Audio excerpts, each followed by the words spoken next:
Hello, I'm still British, and welcome to the Academy of Imperfection, where experts in their field share their wisdom on the subject of imperfection. Today, to teach us the 6 domains of resilience, we welcome the psychologist who once treated Ryan and Josh, the incredible Maria Ruberto. So co-regulation is where I come in as your secure base. I come in and I share my calm, not join your chaos. So drop everything except your listening device and join students Hugh, Ryan and Josh in the Academy of Imperfection. Well, the day is here. Look, I don't want to build this up too much, but... Do it. Build it. But pass me the hammer. Build it and they will come. This is a day that really I find quite surreal. It sort of feels like a closed loop of sorts in many ways. But yeah, I'm just so excited about this. In 2009, I was working at Cedar College, and I think at that time, there's about 58 PE teachers. Wow. And a few primary school teachers teaching in this college. Sports focused? Heavily. And we were told we had mental health first aid, and that piqued my interest, the mental health bit. I thought that's interesting. I've never, in all my years as a teacher and all my teacher training, I've never had mental health training before. This is going to be pretty exciting. But to be very honest, I thought, 2 days, that could be a little bit of a drag. Anyway, we'll see how we go. And Maria Ruberto walks into the room, and my face was just, it's never been so lit up for the whole 2 days of it completely, I don't say this lightly, it completely changed my life because I thought, I would love to be in this world. And I remember I annoyed you after the end of the first day, or coffee break at the first day, then the lunch break, then the afternoon tea break, end of the day.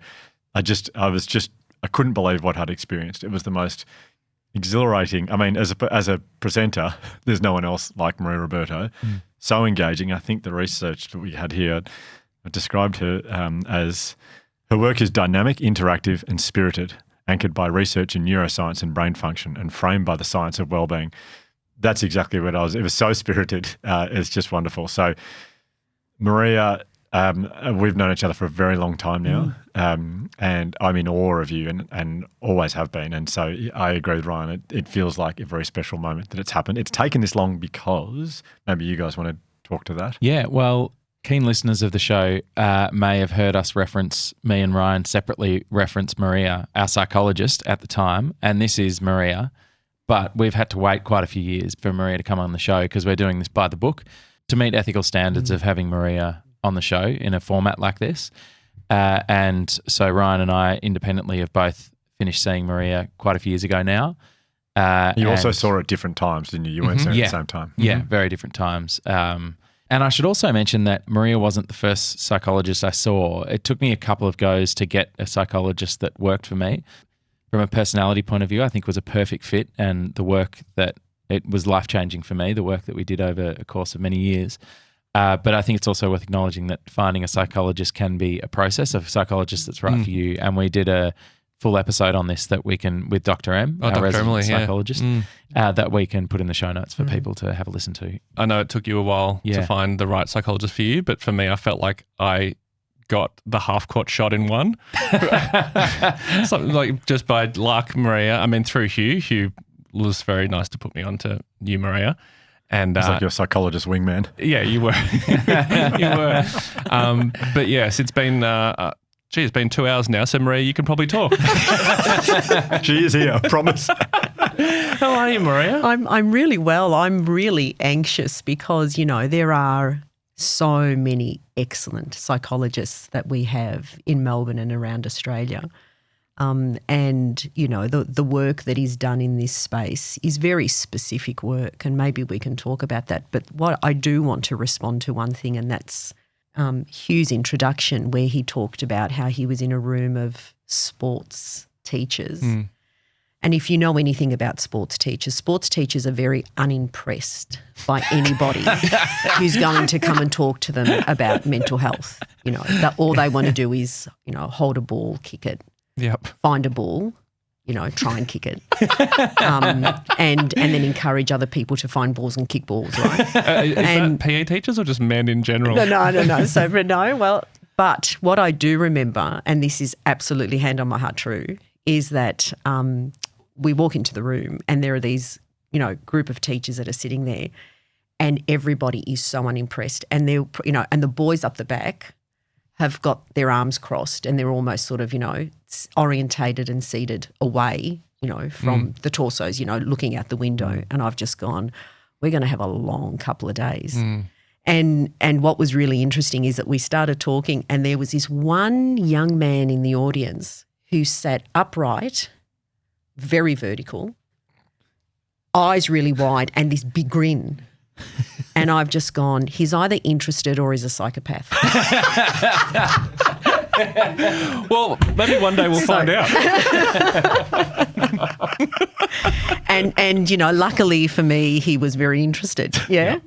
But I just remember the information that we were presenting, I could see, I just thought this is really aligning for this one teacher. And in my mind I thought, I hope you're influential enough because whatever is happening for you, you now need to be talking to all the people around you, especially the boys up the back, you know, because the reality is it's a hard area to talk about. And perhaps especially for men, but even for women. Mm-hmm. Bit of background on Maria before we start. Should we do that? Yeah, absolutely. Okay. So Maria is the founder and director of Salutegenics Psychology, a strength-based practice that moves people in personal and professional spaces towards mental fitness and life health. Maria's work is based on the theory of salutogenesis, where wellbeing is built from the development of positive human assets, including effective functioning and strength-based skills. She's a psychologist and certified neuropsychotherapist with over 25 years' experience in education, clinical and industrial platforms. I have been to quite a few of Maria's training courses and they're just exceptional. So so where do we start here? I mean, Can I suggest to start? Because we, as part of this show, we ended up going to, because was it mental health first aid that you did with Hugh years ago, but now you do resilience first aid? Yeah, so now we've moved on to look at more proactive and also preventative applications in order to, I guess, inoculate against ill health symptoms. But yeah, we can talk about that.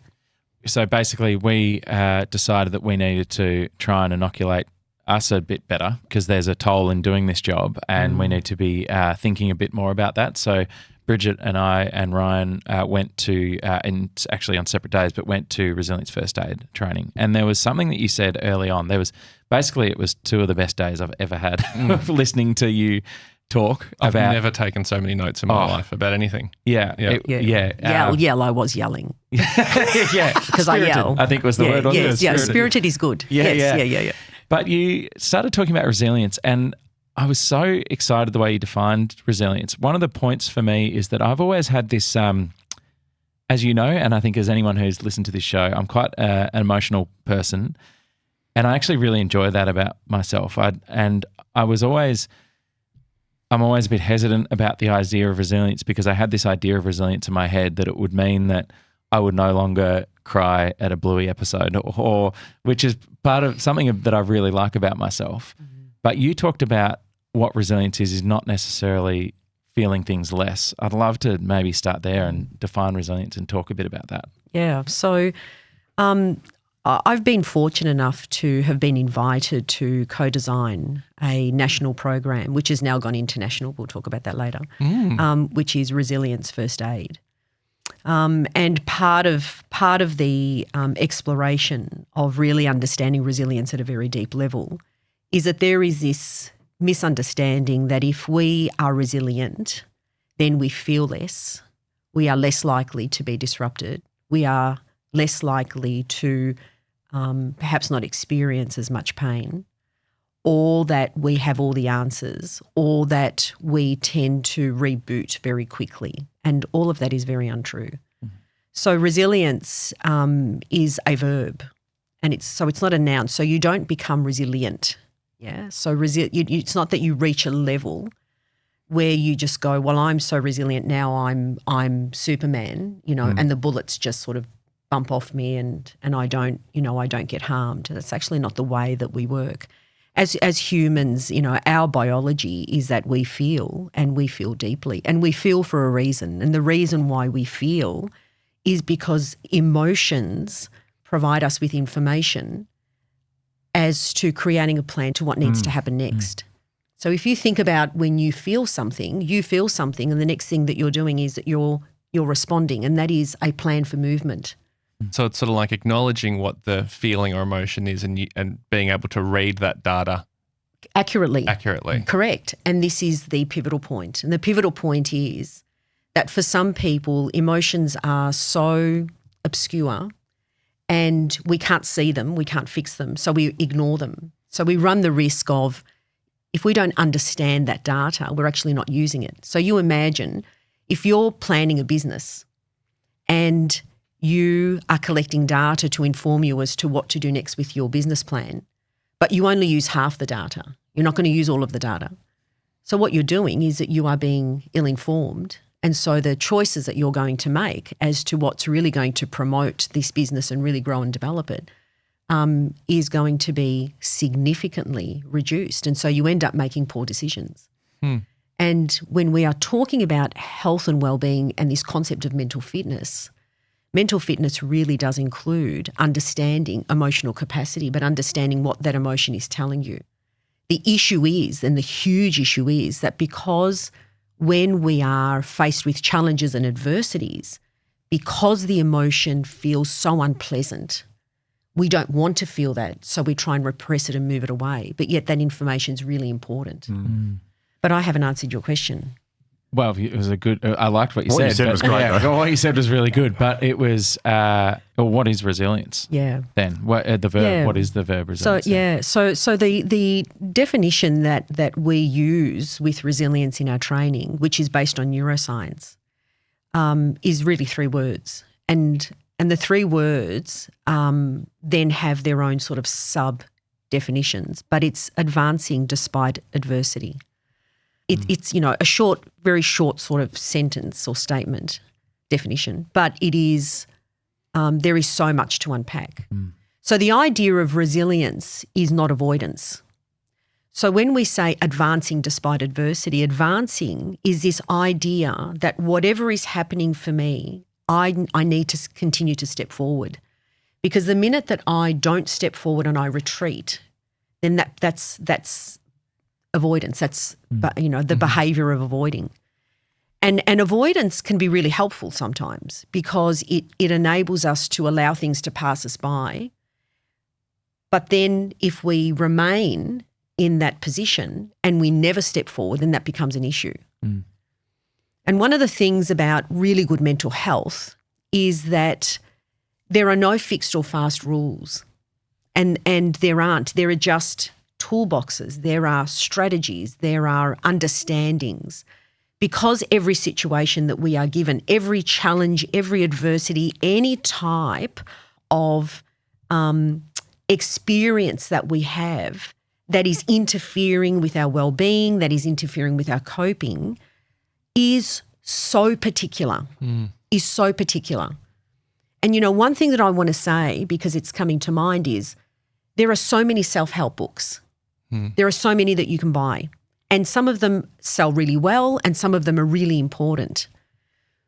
But the issue with self-help books is that they are so generic in nature, and our need, when we are building our own well-being, our needs are so specific. And so those self-help books are great for information, but they're not great for a treatment plan.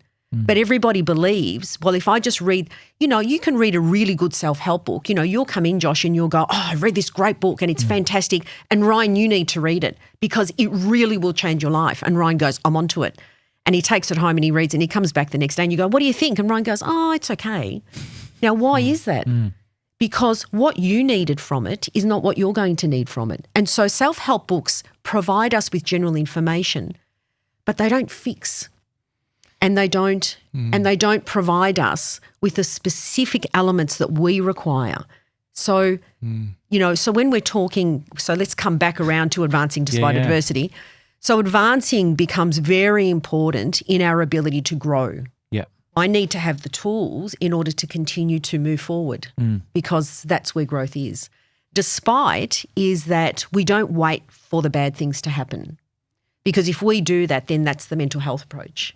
That is, what do we do when symptoms develop and they become really prominent, and then they start to really interfere with our capacity to function. So that's like reacting to it instead of preventing. Preventing, yeah. And so this proactive idea of advancing despite and then the adversity is not just the big adversities. It's not that you've had a car accident or that, you've just lost a job. The adversities are the small things or even medium things that happen every day that can accumulate, and understanding the impact of what that is. It really rings true, the self-help books. I've read a few self-help books now. It's sort of my favourite type of book to read now, and I very rarely finish them. Like, to finish one means that that's really hit home. But I'm often, I've got about 20 going at the same time. But when I was seeing you as a psychologist, it sort of rang so true to me, because that is the only other time in my life where I remember taking so many notes, because it did often feel like a lecture about self-help that is tailored specifically for me. And that's exactly what therapy is. And I'm really glad that you were able to explain it that way, because therapy is not just talk sessions. And I think that some people misunderstand that, I'm going to a therapist or I'm going to a psychologist and all I'm going to do is sit there and talk. Well, you may think that you're sitting there and talking, but our job is to collect that information in a very specific way, in a very clinical way, and then create treatment plans. And it's these treatment plans that become so important because they are so specific to you. And you will never have two treatment plans that are exactly the same, because people are not exactly the same. Another topic that came up, which I thought we could discuss today, was Neuro-Mechanics of Wellbeing. Could you talk us through that? Oh, wow. We're going to need 2 days. So the Neuro-Mechanics of Wellbeing comes from just the accumulation of neuroscience over the last several years, and the understanding that for a long time psychology and education has really focused on behaviour and modifying behaviour and trying to intervene behaviourally. But one of the things that we know about the human form is that we are organic. We are made up of, blood, bone. We're made up of muscle, tissue. We're grown without pesticides. Yeah, absolutely. And these behaviours come from somewhere, right? So what we know is that in order to support growth in each other, we actually need to know and understand why these behaviours are here. So at Salutegenics, one of our big sort of logo or, mottos is biology before behaviour. When we begin to understand our biology and how we function internally, it actually helps explain behaviour. And when you are able to explain behaviour, it removes the judgment. This is such a huge part of the Resilient First Aid training, where it's where and maybe this is what you're about to do, but talk about the brain. Yeah. And when you're explaining it, and I really encourage everyone to do this training, because one of these great things that I learned, and I sort of learned it in dribs and drabs over the years of seeing you as a patient, you're a psychologist, but to be able to see why we do things or why we feel certain things or don't feel certain things, and the biology behind it, it was so helpful. So anyway, you're about to say something. So one of the things that we know is that education matters, but one of the biggest things is that when I understand what's going on in my head or I understand what's going on in my body, I no longer need to be afraid of it. Because if I don't understand what's going on, then I'm afraid of what I'm feeling, because my body becomes so loud. My brain becomes so loud. So when we talk about the neuromechanics of resilience and well-being, there is a lot to know about the brain, but we need to keep the language as simple as possible. But there's nothing simple about the brain. Yeah. You know, there are parts of the brain that have particular functions, but no part of the brain has a singular function. So you can have one part of the brain. So let's look at the amygdala. And everyone talks about the amygdala. And then, you know, the amygdala has this terrible sort of social status. I love that, like, in your world, everyone talks about the amygdala. People, I guess, have different sort of social groups, and maybe not everyone's going on and on about the amygdala. Oh, have I told you about my amygdala lately? The old amygdala's playing up. But the amygdala is quite a sophisticated organelle, and it sits in our limbic system. It's sort of part of this primitive system that we have, where its job is it's referred to as the threat circuitry reflex. And it's a reflex because it's reflexive. It doesn't need any thought. It really just very much responds very, very quickly to environmental cues of threat that we pick up, either through our senses or just within our environment. You know, our body's a bit like a barometer. Threats to us, not just physically, but socially and psychologically. Yeah, absolutely. Yeah. So, you know, a threat can be a bad stare. A threat can be somebody walking in that thumps in through the door rather than walks in quietly. And our perception of threat, by the way, is very much based on our past experiences as well as our current appraisal of what's happening. So it's really complex. So the amygdala, one of the things that it's known for, notoriously known for, is as a fight or flight mechanism. And it's not responsible for the fight or flight mechanism, but it's certainly the beginning of it. You know, it's the starting point. And then there are other aspects like the limbic system or the limbic area, and that sits in the middle of our brain, and it's really responsible for the management of the functioning of our organs. So it gives instruction and it makes sure everything's working. So the amygdala sort of connects really strongly with the limbic system. So you can see that if the amygdala goes something's bad and it goes off like a siren, it actually then it fuses itself is a way of thinking about it. You know, it actually connects with the limbic system, and it really utilises all of its resources, because if you're going to go into a fight or flight and the limbic system is responsible for the management of our organs and also the management of our movement, then there's no time to think. Is it fair? Would it be a good comparison to say that the amygdala is kind of like the phone going off at the fire department, and the limbic system is the entire fire department? Correct. It's like, let's get going. Something's happening. Yep. And there's a real routine to it. You know, there's a real process to it. And within that limbic system, there are a number of other organelles that play a really big part in being able to create a direction or an instruction that then leave our brain and then go into our body so that our body responds in kind. And so there are areas of the brain like the thalamus, like the hypothalamus, and these are really big words that people are listening to. And for the most part for your listeners, not so important to know right now what they do, but the point is that there are parts of the brain that have some specific function under specific conditions. Change those conditions and then those particular areas of the brain will have slightly different function. So this is how sophisticated we are. But to know what they do, or sort of what they do, makes a huge difference, because it gives us a story, right? It gives us a narrative in our head to say, when I'm feeling a little bit overwhelmed, I can say to myself, well, that's my amygdala that's just gone off, and that's because I'm feeling A, B, and C. I'm feeling overwhelmed and frustrated and really annoyed. And because I'm feeling that, my amygdala has become really loud, and it's telling my limbic system to now increase my heart rate, increase my breathing.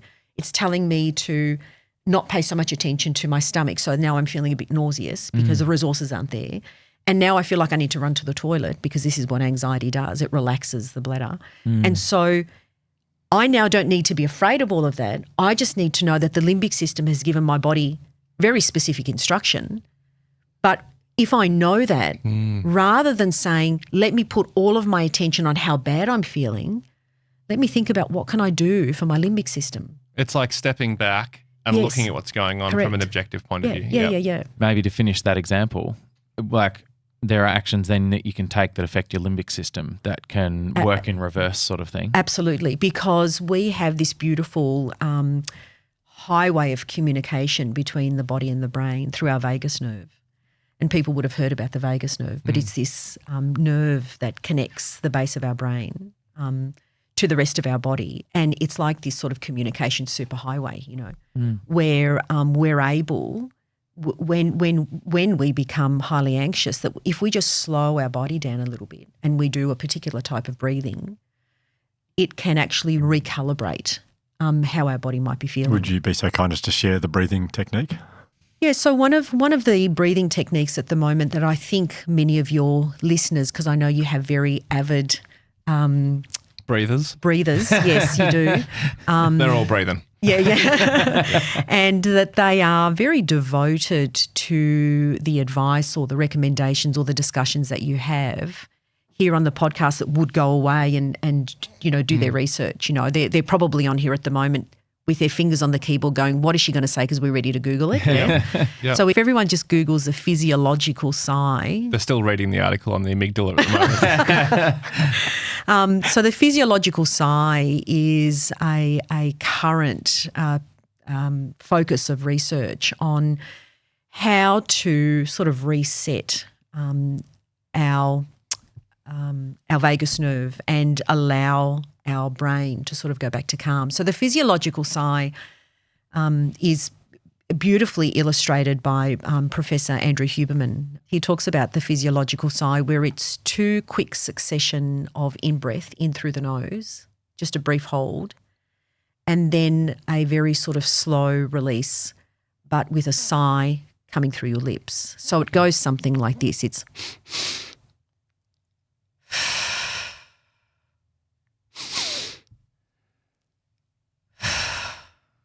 now, if you want to do that even better, you have a little sound with that. Oh, yeah. Can I try? Yeah, go.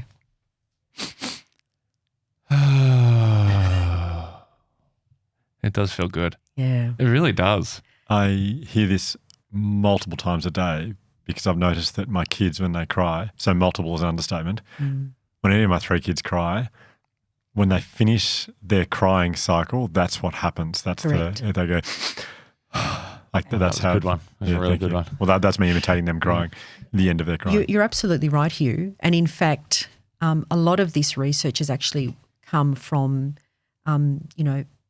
pediatric studies where they've shown what is the normal biological response to resetting the body. And babies still have their prefrontal cortex, which is an area that, we're going to add to. So the prefrontal cortex sits right where the forehead is. And it's an area of and of course there's more, there's the orbital prefrontal cortex, there's more in there, but let's just keep it really general, sits right at the front. And it's responsible for executive function like social language, like selective attention, problem-solving, decision-making, appraisal, really high-order cognitive features. And as adults, what we do when there is a need for us to regulate is that we give ourselves instructions, and that's the prefrontal cortex doing that. But babies don't have that prefrontal cortical function developed yet. That's still in development. So they have to rely on their very strong biology to do that for them. So when you watch children, they've got really good insight into how our biology works without the interference of adult thought coming in and wanting to control everything. And so babies do that, that when they become so exhausted and that their bodies need to reset, they do this. We also do that before we sleep. So when we have a look at the way that sometimes we prepare ourselves to sleep when we're so exhausted and we're just about to go to sleep, one of the things that we also see is that this human response to now just relaxing and letting go is this, and you watch it. You watch dogs do it too. I see it with my son because we're at a stage, which is a beautiful stage, where he wants either me or Soph to fall asleep with him every night. He's 4. And I can tell when he's fallen asleep because his breathing changes. I think he does that. And then the breathing is much slower and it's like, all right, I can get up and clean the house for an hour and a half. But, Yes. But you can hear it and you feel it happen. Yeah. You do. Yeah. I feel like I'm going to be unpopular because I really want to move us on to the next Great. topic. Why is it that the rates of mental health in Australia are so high right now? You know, we want to hear that it's all because of COVID. That's what we want to hear. And we don't exactly know. Data doesn't give us the why. Data just gives us what's happening at the moment. But if we were to step back and say, well, what's going on? So first of all, you know, yes, COVID has had an impact. But when we understand resilience, good resilience prior to any adversity means that you've got some inoculation and you have some way of being able to manage that anxiety. And perhaps what's happened after COVID is that it's just highlighted the lack of resilience that maybe we have, that we thought we had it, but we actually don't. So if you had a low level of resilience, COVID hit you harder. Yes. Yep. Okay. Yeah. And so COVID could represent any traumatic or adversity that you might go through in life. Yeah. And look, it's not just resilience that inoculates you, right? So, and I want to make that clear. So it's not just if you have high or low resilience that you have different. You know, there are so many other variables. You know, if I have a disability, I could be resilient, but if I'm confined, then that disability and what I am managing exasperates. Yeah, so my resources, I might have great resources, but then it drains me. You know, my battery's drained very, very quickly. So it's not just that. There are so many other variables. But I think the other thing that people get confused with resilience is that if I'm highly resilient, I feel less pain or I don't cope. You know, I cope better. That's not quite true. So if you're highly resilient and you have an adversity, you have a challenge, you have something that happens to you, you're going to be impacted. It's going to be painful. It's going to hurt you. It's going to displace you. It's going to really derail you in some way. But the role that resilience plays, it's not that it has you experiencing less pain, because the pain is there. So I've lost both my parents, and I sort of consider myself to be fairly resilient. I mean, I train in the area. You would hope that, you know, I've picked up some skill, right? But when my parents died, I was devastated. If you asked me what my name was in those first 2 weeks, I don't think I'd be able to tell you. So it's not that you have less pain or that you experience less or that you don't experience a loss of functioning. It's not that. It's once the adversity is over that people who are resilient, they've got their toolbox. So they go, okay, now that I'm back on track and I've reset and that's sort of over, it may be over, it may not be. But I now know that if I do A and I do B, I know that if I can just get together with some friends, I know that if I begin to exercise, I know that if I can now just reset my nutrition, I know if I get back into a routine, I know that if I think about the way that I'm thinking and I'm not so pessimistic and I bring hope in and I bring optimism. So all of these strategies that I have access to, because I've practiced them in the past, they are familiar to me, and it is much easier for me now to use those strategies and apply them with confidence. And it's the with confidence that makes a difference.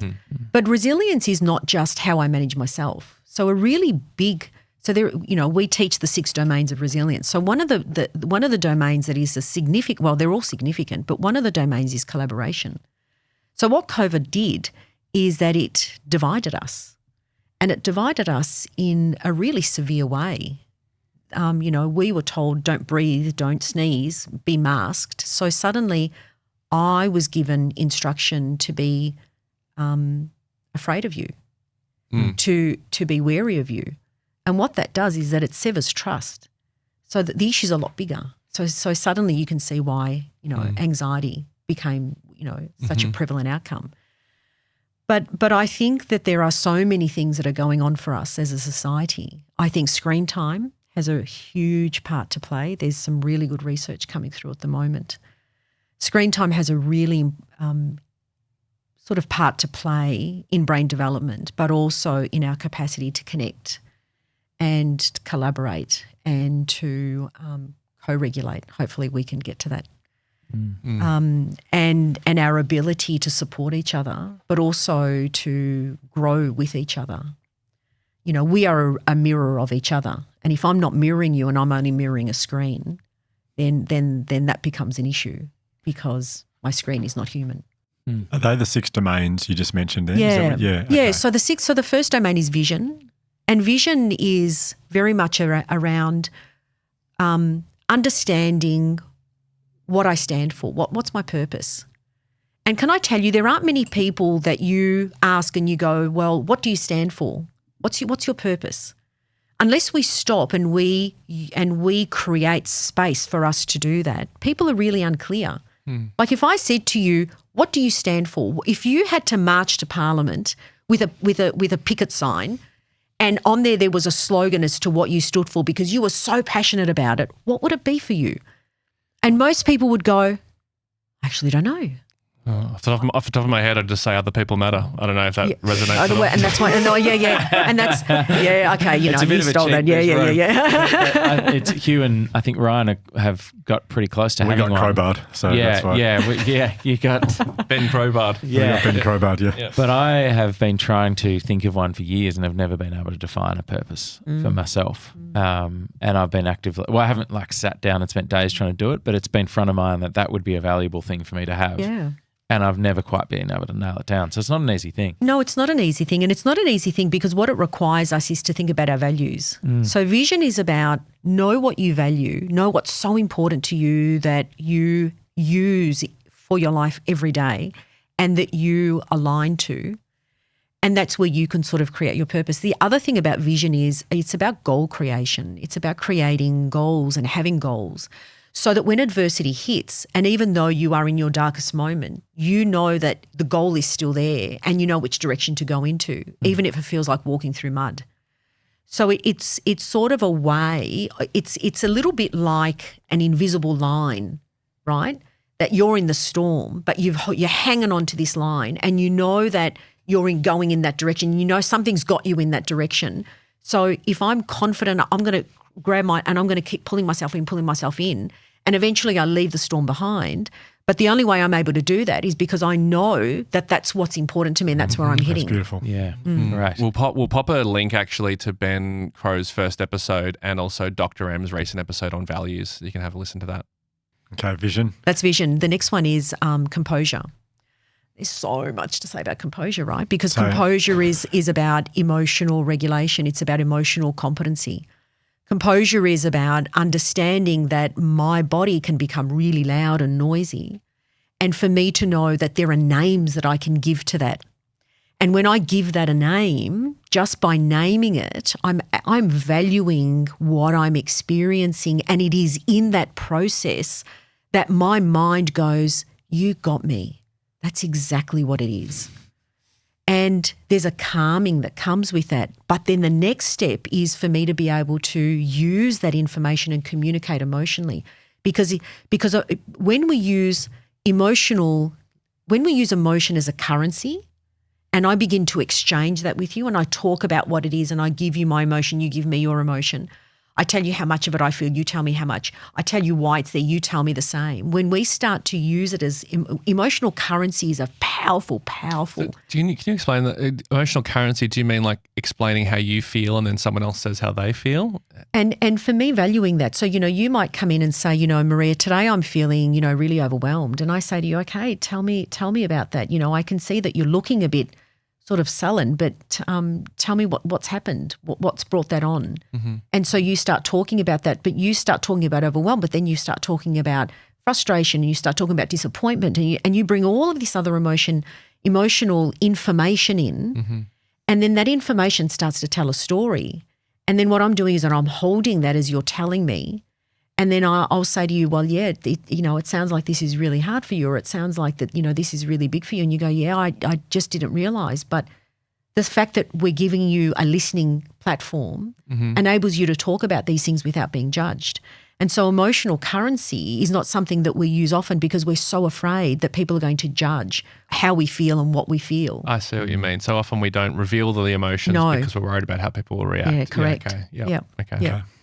And so, composure is about learning how to talk about what's happening on the inside. Well, that was one of the great exercises during the course, is where we would get into pairs and we would have like kind of mock Yes.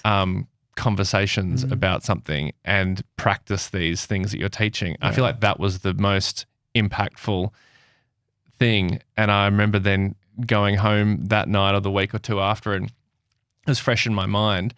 And if Jam came to me with something, I felt like I was like ready.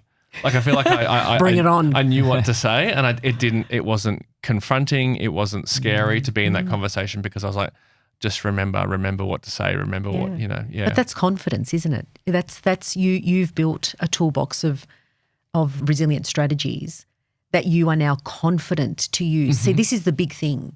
You can have tools and strategies, but if you're not confident in using them, you won't use them. And resilience first aid is 2 whole days. If it was up to me, it'd be 3. If it was up to me, we'd have a 5-day retreat. Yeah? Yeah. Because it is only in the practice of applying these tools and the protocol around how we have these conversations, it's only in that practice that you go, I've done it once, 2 times, but we do it 6 times in the course. And by the time you get to the 6th time, you go, I think I've got it. I think I'm good with it. So that's composure. So the third one is reasoning. And reasoning is my ability to be able to reappraise, my ability to be able to take a thought and check it. Is it true? Is it fact? Is it right? Does it apply? What am I believing here? Does this help me to problem solve? Does this type of thinking allow me to be optimized? Or am I in a thinking trap? Am I catastrophizing, or am am I mind reading? And when we fall into these thinking traps, we then act them out. So if I don't check what I'm thinking, that they stay as a belief system, and then I act that out. One of the things that we say in the training is that be careful what you believe in, because our internal dialogue instructs neural functioning. Our internal dialogue. So what we say to ourselves then gives an instruction to our brain to then follow that, and then the next thing we know, we're acting it out. So I'll give you an example. So let's just say we're all a team, and let's just say I work here, and I come in the morning and Bridget comes in and says, well, you're not working with the boys today, but you are going to work with Craig. Now, and I've sort of seen Craig a couple of times, and Craig just wears spots all the time. He's got spots T-shirt, and I go, classic Craig. And I say to Bridget, why do you put me with Craig? Why are you putting me with Craig? All he does is wear spots. Drives me insane. Yeah. So what I'm doing is that I'm focusing on the one thing that I see of Craig. I don't know him very well. I sort of know him, but not well. And so Bridget says, well, you need to go work with Craig. And I go, oh, right. And then I drag my carcass over, and I sit in the room with Craig, and Craig comes in and he's smiling. And in my head I go, I don't want to be here. I don't want to be here. So my body will then act that out. So I will be sitting down, I'll be side on, I'm not giving him any eye contact. Craig's actually a really nice guy. He wears spots, that's his thing, but he's actually okay. But I've made a decision that I don't want to work with him. And so you can apply that to anything. Absolutely. And if I don't check my thinking, I've got it wrong, but then I'm acting that out. And it becomes a self-fulfilling prophecy that your relationship with Craig is not good. And it's just as much you bringing that because you're enacting it. Absolutely. Yeah. And then Craig goes up to Bridget and goes, why have you asked her to work with you? She doesn't want to be there. This is going to be really hard for me. I really like my job. I don't think Maria appreciates my spots. What do you think? Yeah. So that's reasoning. So then we have health. And health is a big one, right? The idea that the domain of health is about looking after our bodies, because our bodies holds up our brain, holds up our head. We're not just a head on a shelf. Can you explain that a bit more? You've lost me. So when we're talking about health, the health of our body really does inform the health of our mind and the health of our brain. That's obvious, right?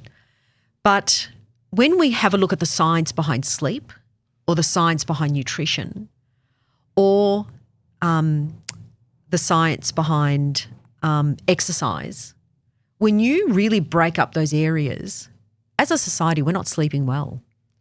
And that has huge costs and implications to then the well-being of our brain the next day and the day after and the day after. And nutrition is the same. And please know I am not talking about diets. That's not what Resilience First Aid is about. It is about really understand the form and function of nutrition, why we should eat what we need to be eating, and what draws us to eating what we shouldn't be eating. So there's this fantastic research that was done in 2012. It was a longitudinal research and it went on for about 8 years. And 8 years is a long time, yeah? So what they did is that they got a whole group of people, 30,000 people. So it was a population study. We're not just talking about a small sample. And this was done in the States. And what they did is that they interviewed a whole lot of people and they interviewed them once a year. And they inquired about what they believed about stress. Just simple questions. Just simple questions, yeah? So do you believe that stress is bad for your health? And over the past year, how much stress do you believe you've had in your life, high, medium or low? Yeah? And also, if your stress was high, what have you done during that time? Have you done anything to try and ameliorate that stress? Really simple questions. And they ran the study for 8 years. It's a long time, asking the same questions. What they were doing is that they were waiting over the 8 years and they waited for who was going to die. Whoa. Right. So what they did is that they held all variables constant and just focused on whether your belief around stress had such an impact that it deteriorated quality of your life. Whoa. Simply the belief. Simply the belief. And what they found, you want to know what they found, right? Took the words right out of my mouth. And what they found was that overall, people who suffered high-level stress had a 47% chance of dying over those 8 years. But then what they also found, so good research is when you find what you're looking for, but outstanding, fantastic research is where you find surprises. And what they found was that people who believed that their stress was dangerous, so that stress was bad, had that chance of dying. Even when their stress was low, they had just as much chance of dying because they believed that stress was bad. But those who had really high stress but believed that their stress was good had the lowest chance of dying. Gotcha. Okay. So it wasn't that their stress was high, it's what I believe of that stress. So for example, let's just say I've got really high stress. Let's just say you've got to do public speaking, yeah? And you get really stressed. But if you believe that that stress has a purpose, if you just go, I'm really excited about what I'm doing and I know that this is really important. This is good for me. This is good for me, but it's good for the public, it's good for everybody. And you're able to redefine what that stress is. So rather than saying, this is really bad, this is no good for me, I'm suffering because of this, you are more likely to be in that 47% group of really suffering. But if you experience high stress, but you are able to reappraise that stress and you see it as having some form or function or that you believe it's working for you in some way. Now, also, not that you continue to have high stress because, continuing to operate with chronic stress is not good for you. But in particular instances that you are able to flip that, that works for you. So so you're not saying if you've got high levels of stress, that's all good, just change the way of thinking. No, that's not what we're saying. But it's like if you do have high levels of stress, it's the way you reappraise it, which is the most important thing. Yeah. Wow. Also speaks to the power of what you were saying earlier, the power of belief, like what you believe will be the case. Correct. Yeah, correct. And I assume that rolls out over many factors. So again, what we say to ourselves has a really big role as to what we play out. Okay. So that was health. Yep. Tenacity. Tenacity is domain number 5. So tenacity is our perseverance, our persistence. I think it's the domain that is most traditionally aligned with what we sort of stereotypically know to be resilience. But it's also about optimism. And I wish there was more time because there's a big piece here about the role that optimism plays in our lives. we've all heard about, positive psychology and just being overly positive has a detrimental effect. Well, it does because But being overly positive has a detrimental effect.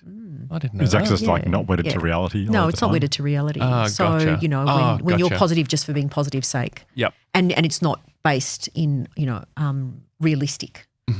Turning a blind eye to things and just putting a Yeah, smile on. and just keep flipping it and spinning it just so as it feels good, but without good reason. Okay. Yeah. And so optimism has two features. The first feature is that it has a perception of forward moving and again advancing despite adversity. Yeah.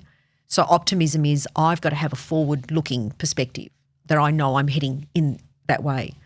And the second feature is that there's hope. And hope's a really interesting concept because hope is an emotion, it's not a strategy, but people use it as a strategy.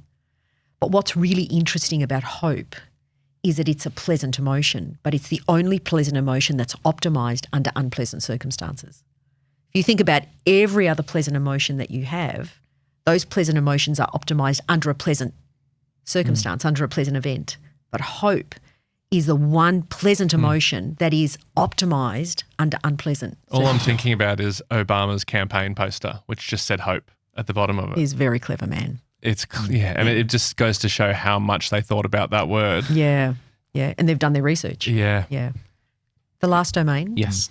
is collaboration. Collaboration is a really special domain because it really invites us to think that we can do as much as we can to build our own resilience, but that is just not enough. And it's not enough because we are social animals and we live in social circles and we live in communities. And the reason why we are is that as humans, we have a very strong social biology. We need other people. And we need other people not just as instructors and not just as support people, but other people bring their own stories so that we are able to learn from that and that we take from that in order to improve our own choices and our own decision making. But collaboration, what they have found in this domain is that when we open up our social network to more diverse people, our capacity to tolerate and to invite and to learn from just becomes exponential. And what that does is that it becomes a protective mechanism because when we judge less, we are more likely to appreciate and have greater compassion for, and that just opens up so many possibilities for us to know that we have capacity to accept a whole range of situations and be okay with that and not feel threatened or upset. That's beautiful. That is a really powerful point. Promo bridge, just if you could mark that down. I am not going to do this. I'm not going to go on a rant about running, but I very quickly Sort to of someone. sounds like you are. It just couldn't be more. For anyone else who has coped with a challenging time through any form of exercise, but for me, running, Penny and I have had a particularly stressful couple of years for reasons best kept to ourselves. Yep. And running has been the anchor by which all those 6 domains have, I guess, functioned. So that, like throwing that like line out, invisible line out, and as a goal, it sounds a little bit superficial in the context of with which you've just worked, but having a goal of how fast I want to run 400 metres has been a goal that has ensured that I just tick off all those domains. Health is an obvious one, but like some kind of purpose. And then it's a space where I think with great reasoning, like while I'm running, I reason with myself, and I find I feel hopeful and optimistic when I'm running. And so I don't want to go too far into that because it's not the point of this part of the chat. But it is though. You know, Hugh, it is. It is because it's a very good example of when you have a goal that is very specific to you, that is purposeful to you, that it means something for you, and that within that running context, you're not just running, but you're doing other things. So, you know, we talk about running or exercise or activity, But it's during those times, if you are not also checking in with your thinking and if you are not also using helpful thinking, if you're running and you're worrying about your worry, then that running isn't helping you as much as what it can help you. Do you understand? I understand. The composure is such a big one. Like you put yourself in really stressful situations physically running and you think your way through it. Yes. And you calm down from it. Correct. And you realise you've survived it. Yeah. It gives me, I feel like I can cope with that. I can definitely cope with what's going on here. Yeah. So I just think some people will be listening thinking, I reckon I get that from my exercise. Yes. Exercise and health is very explicitly one of those domains, but I think it really helps you get access to the other ones. Yeah, it does. Collaboration, the best part about running is my running friends who I love dearly, and cross-generational, cross everything. It's just we come from very different walks of life, but we connect over this one love. Absolutely. And, yeah. And a passion shared is a passion that optimizes.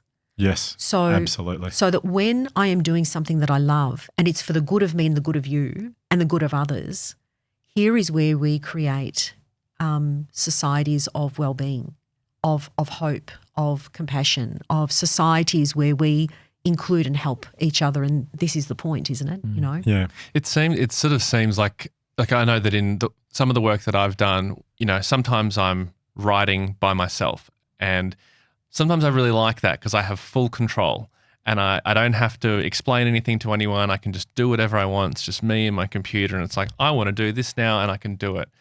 But by far the most enjoyable and just memorable and joyous experiences I've ever had at work are ones with other people, like collaborative experiences. And this podcast is the perfect example. Like this podcast would be nowhere near as enjoyable if I was just interviewing people by myself. Yeah, absolutely. Like it just wouldn't be. This is, I'm going to jump back a bit here to a few things that have been said and try and link them together, and hopefully it works for you. The point that you made before about the way that the brain and the body are connected sounds like such a simple one, but has profoundly changed my life when I learnt about it, because it seems to be, you know, those ideas and concepts, kind of like gravity, that are so obvious once someone had worked it out and someone had noticed it, that it kind of feels impossible to see the world without gravity now that you know that exists. Yeah. Since learning that, it just has started to it's taken shame and blame away from the way I feel about a lot of things, and it's started to put a mechanical foundation to it all that makes me feel empowered, and I find it endlessly fascinating. You also you briefly mentioned dysregulation and co-regulation before. I wondered if we could talk a bit about that, maybe under the guise of whether those two ideas can be linked. Yeah, it's one of my favourite topics, actually.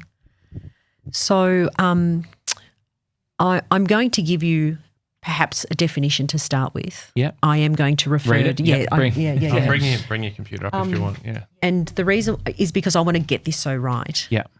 And make it as succinct as possible. So there is this idea that the neurological state of one brain impacts the neurological state of another brain. Gosh. Okay. Yeah. Yeah, so it's big. And that co-regulation is an interaction between two individuals and is an evolutionary skill that we've developed over centuries. Because in order to keep myself safe, you know, if we were in the caveman era, I can't do that on my own. If there's more of us to protect each other, then we have a better chance of survival. And it's still true for today. We have a much better chance of survival if we are able to look after ourselves in groups. It's protective. So what we know is that we're socially wired as human beings and as humans, and we benefit from social interactions. We benefit hugely from social interactions. And in fact, so much so that these social interactions are the very things that actually enable our brains to develop and grow to be optimized. So social interactions are really big, and hence there's a lot to say about screen time. So without social interactions, our brains won't grow to their optimum. Yep. So people in isolation, people in confinement, there is significant deterioration of capacity, of ability to be able to function well. Does that include neurodivergent people as well? Absolutely, Yep. yeah.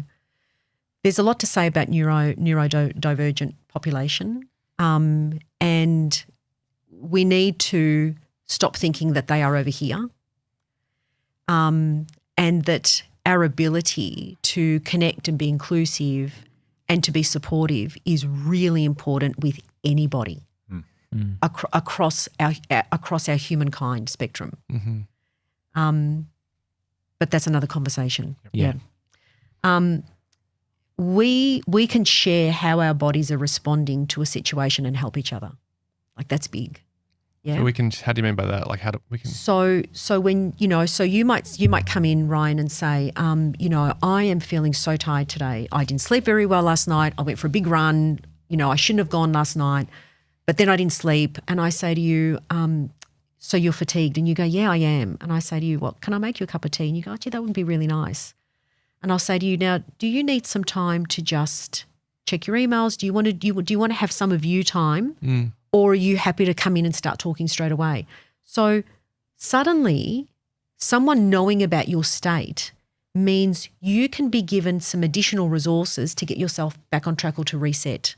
That's why Anita, the psychologist that you put me onto, every session we have, the first thing is she says, and how do I find you today? She's beautiful. She's a beautiful soul. She's one of the best psychologists. I concur. She's stunning. Wholeheartedly. Yes. She's an absolutely beautiful practitioner. Yep. Fully booked for everyone who's just Yes. who's already sent me a DM wanting her number. I think Maria's just become booked up for 10 years. So when we think about co-regulation is where I am regulated enough to support you and to help you get back into sync. So the idea of co-regulation is when you get in sync with each other and we can go back to baseline together. Yeah. Okay. Wow, it's amazing the power that we have and we don't know we have it. Yeah. Yeah. Now, dysregulation is where I move into a state where my internal state is significantly disproportionate to my external state. So if I was to come in and I start yelling and screaming, you're going, this is not okay, and I'm in a dysregulated state. But if I come in yelling and screaming and we're in an auditorium because the Eagles have just come on stage, and I do say that purposefully because that was me. Oh, the Eagles. Yeah, fourth row. Or take that. Who do you like more? Yeah. What's your... That's a have to hard choose. one. No choice there. Okay. They're on equal par. Okay.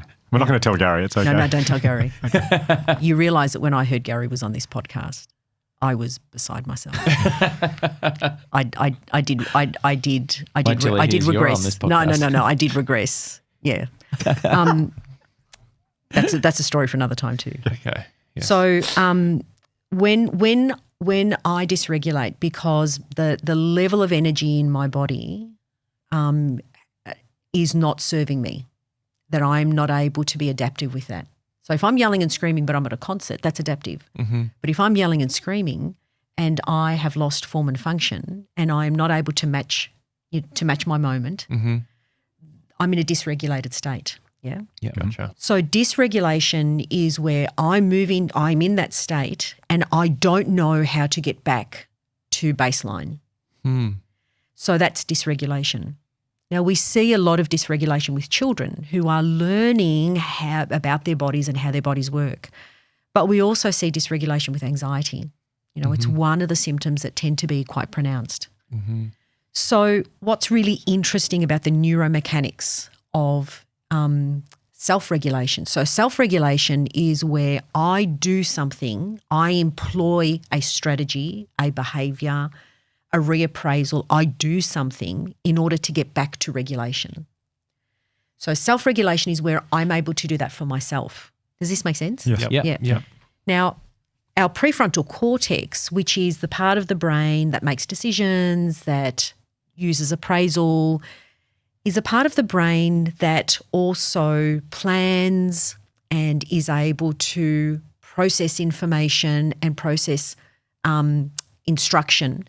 So self-regulation is where my prefrontal cortex is so well developed and is so well practiced in all these tools that my prefrontal cortex is able to give me an instruction as to how I can down-regulate, how I can go to calm.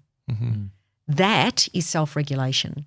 Self-regulation requires my prefrontal cortex to be working optimally so that it gives me instruction so that I'm able to follow to do what I need to do. Now, let's just say that my prefrontal cortex is not working. Let's just say it's temporarily offline. Take a baby, for example. Take a toddler. Now, toddlers' prefrontal cortex is not well developed, so they are more likely to dysregulate, to tantrum. They are more likely to just be reactive to their really big emotion. So because they can't do it on their own, they need to be taught how to self-regulate. But if you don't know about self-regulation, what it is, and co-regulation, we're going to miss the mark because that child doesn't know how to give itself instruction. Mm-hmm. Does this make sense? Because that's not well developed. Yeah. So our job as parents is to teach that child how to go to regulation, and that's called co-regulation, but there's more.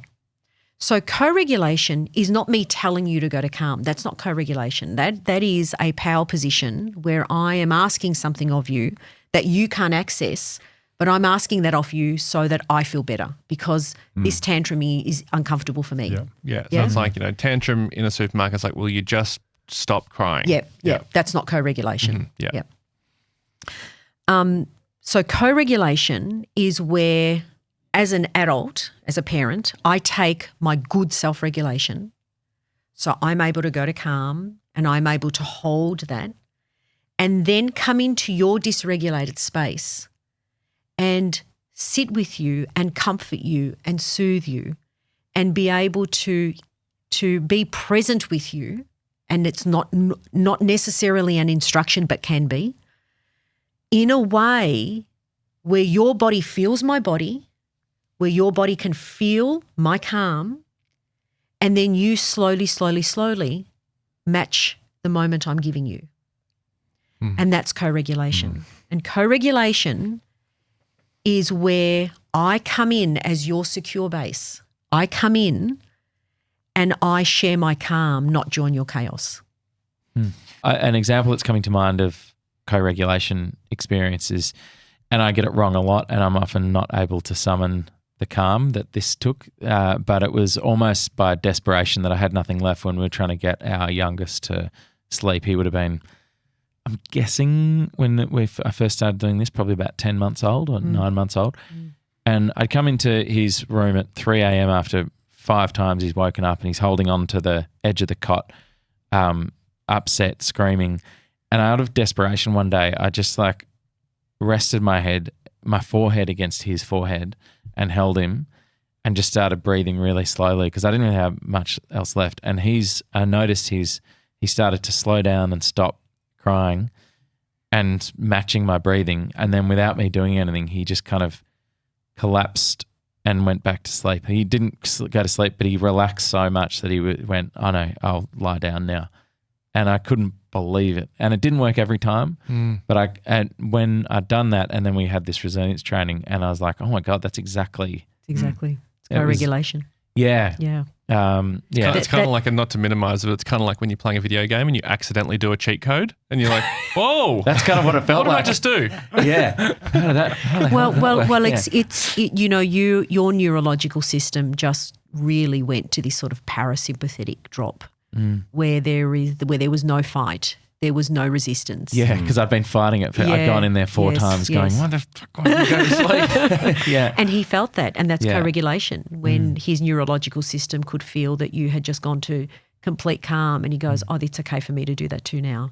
It's just so fascinating. Yeah, it is fascinating. So self-regulation is poorly delivered if we instruct it. So if we sort of say, now you need to breathe, it's really offensive.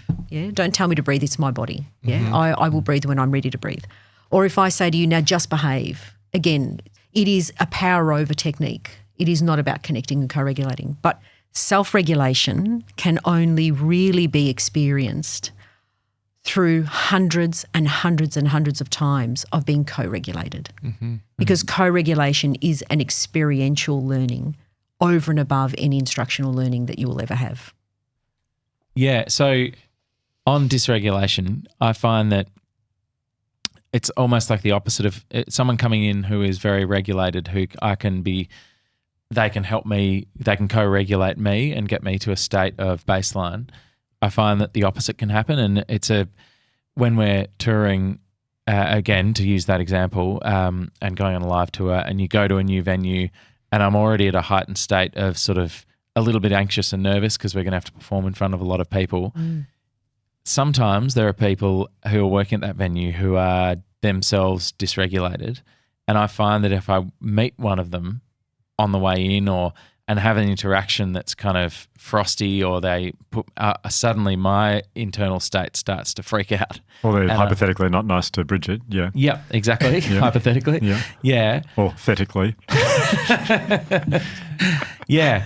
It's true, actually, to people who I care about, who we're working with as well. If I hear of this happening, suddenly it all starts to get, I can feel it changing inside me from a physiological point of view. I'm really glad you've raised that, because there is a term that we use for that. So it's sort of co-regulation in reverse. Yeah. Regulation co. Regulation co. That's a good cafe. But we call that parallel processing. Okay. And so parallel processing is that when someone is in your space and they are dysregulated, and you may be regulated, but you're not focused on your regulation. So there really aren't the anchors or the filters that have been put into place because you're not expecting it. It's when it catches you unawares. That if it may just be a small interaction that you have with them, but suddenly you feel your body just rise and react. And you just go, what's going on? But you realise that the cues that have been emitted from this other person are so strong for you, and that they are triggering, or that they are displacing in some way, that suddenly your body is starting to talk to you and telling you and giving you information and data that is being received from the other person. It's a little bit like that neural Wi-Fi. Yeah? Yeah. And so we call that parallel processing, where I'm not quite anchored enough to keep myself regulated, and then you come into my space dysregulated, and suddenly I'm paralleling the process that you're giving me. I imagine also that regulation has a lot to do with presence. Yes, it does. Because I feel like that the experience of that is that I'm no longer in the present moment, and I'm sort of remembering times when I didn't stand up for someone and I wish I did, or I'm like, a whole story's been created that's pulling me out of the moment, and it's raising all these physiological things like my heart rate and my tummy. And you are absolutely right. Our bodies remember past experiences really well. So even though what's being presented to you at the moment from this man who, has come in and is a bit frosty, all of those cues that he's giving you, not only are you reading them and your body's mimicking them, but your brain, there are areas of your brain specifically that goes, we've felt this before, we've done this before. See this combination of data that's coming up. We know this, and this reminds us of a time that this has happened. And so your body then starts to go into defense, most probably about that time, but not about now. Yeah. Does that make sense? Yeah. And so what you are talking about is a really common experience. Yeah. It's also interesting that something that I think it was when we interviewed Esther Perel, it was the first time I realised, she said it, that a lot of times people who are going through something don't realise the power that they've got in a space or in a room, and it speaks to that as well. Yeah. That you're unaware of the effect that and it's not to like add more blame onto people going through stuff at all, but it was a light bulb moment for me that I'm not isolated. Everything is connected. Yeah. I do want to. I'm going back here again, but with neurodivergent community, that regulation. They're listening right now, going, that is so hard. Like that is such a constant battle that I fight. It is so hard because co-regulation requires that your neurological system is going to tap into mine. And here's what the problem that we run into, and that is that where a strategy is given, where we say, all I need to do is show up and be your calm, that's co-regulation, yeah? But if with a neurodivergent child, their neurological state does not allow that co-regulation to be heard or to be felt, because that state of dysregulation is so overwhelming. They're suffocated by it, yeah? There's no way out. And what you're offering me, so if to try and explain this well enough, if I'm your child and I am part of this, neurodivergent profile, when you come to me with your calm, I misinterpret that. I misinterpret that because I look at you and I go, it's so bad for me in here that what you're offering me is actually really offensive. Yeah. Does this make sense? Yeah. Because you are so calm and you are so compassionate that makes no sense to how bad it is here. Mm-hmm. Yep. And so to me, I misinterpret what's happening. To me, I'm misinterpreting that. Yeah. If you yell and scream with me, that might allow me to see myself, but that doesn't help me. Yeah.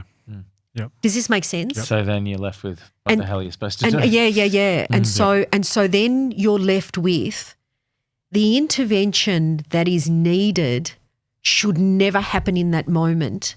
It actually needs to happen prior as a proactive preventative. Yeah. So there needs to be a whole lot of work done with this child to help him understand what is happening in his body and what is happening, what those noises are, so that he doesn't become engulfed by them, because there needs to be an invitation for him to understand you don't have to believe what your body's telling you. That's a big ask. Mm-hmm. That's a big ask for anyone. That's a big ask for an adult.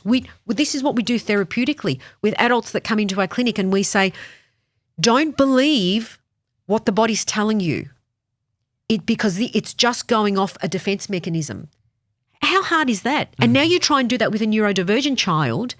Doesn't make any sense, because with neurodivergence is about this confusion that what's happening for me is so real, but it's not. Mm-hmm. Yeah. So when we're talking about applying interventions to children who are having a meltdown and may also be neurodivergent, it's really important to know that the type of co-regulation that is required may look a little bit different, and that it may not look like that we are just showing up in a self-regulated space. But there may need to be a whole lot of other things that happen during that co-regulation too. And what's really important to know is that with children who are neurodivergent, because of that neurodiversity, they are going to need very specific things.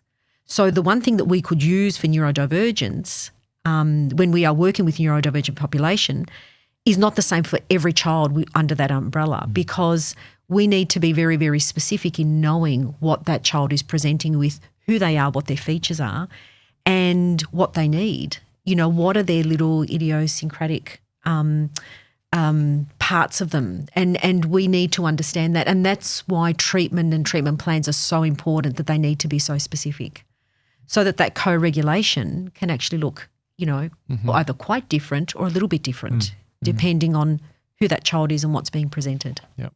So to sort of there's obviously so much we need to have. You've got to come back 10 more times. But I think even just with that co-regulation, to me it feels like, to bring it back to resilience and the importance of doing a course like your resilience first aid is, I get the sense that the more the higher your level of resilience, the easier it is for you to co-regulate. Well, self-regulate to or to co-regulate. self-regulate to then co-regulate. Yeah. That's what I mean. And the idea is that we've got to connect to co-regulate. Mm-hmm. Yeah. You can't co-regulate from a lack of connection. So let's just say, Ryan, you and I were not aligned, or that we had big differences and we weren't feeling comfortable with each other, it would be much more difficult for you and I for there to be co-regulation, because the connection isn't there. So that connection leads to co-regulation. Yeah. So it's not just the co-regulation, but what's happening before that. Mm-hmm. Does that make sense? Yes. Yeah. Yeah. And so there needs to be trust and likability.